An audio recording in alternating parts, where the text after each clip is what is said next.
Tu savais que l'Afrique n'a jamais été un seul peuple, mais une mosaïque d'ethnies?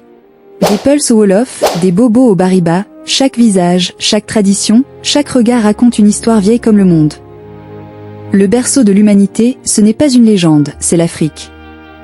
Et derrière chaque nom, il y a une migration, une langue, un combat, une mémoire.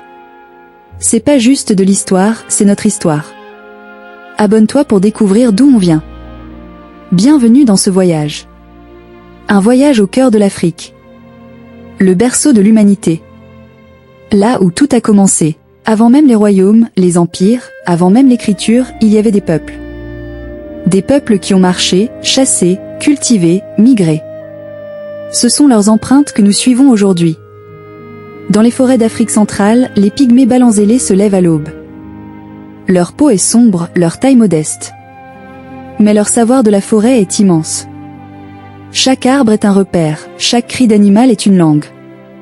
Plus au nord, au cœur du Sahel, un berger peul de Haute-Volta regarde son troupeau. Nomade, libre, son regard scrute l'horizon comme le faisaient ses ancêtres depuis des millénaires. À Parakou, une jeune fille Bariba tresse ses cheveux avec patience. Son peuple, enraciné dans le Bénin d'aujourd'hui, garde des rites venus de l'Antiquité. À Tampchaket, en Mauritanie, un mort lève les yeux vers les dunes.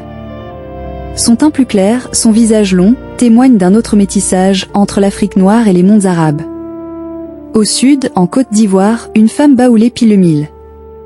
Sa danse, ses bijoux, ses chants racontent la cosmogonie d'un peuple fier et digne. Les Bobos, les Wolofs, les Konyagui.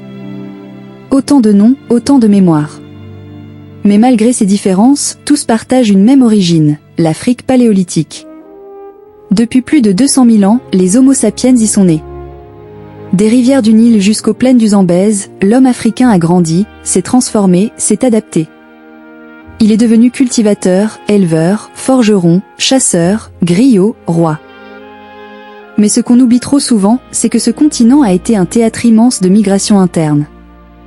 Les groupes bougeaient, se mélangeaient, se transformaient. Les langues naissaient, les cultures évoluaient, les traditions s'échangeaient. L'Afrique n'a jamais été figée. Aime la vidéo et abonne-toi pour la suite.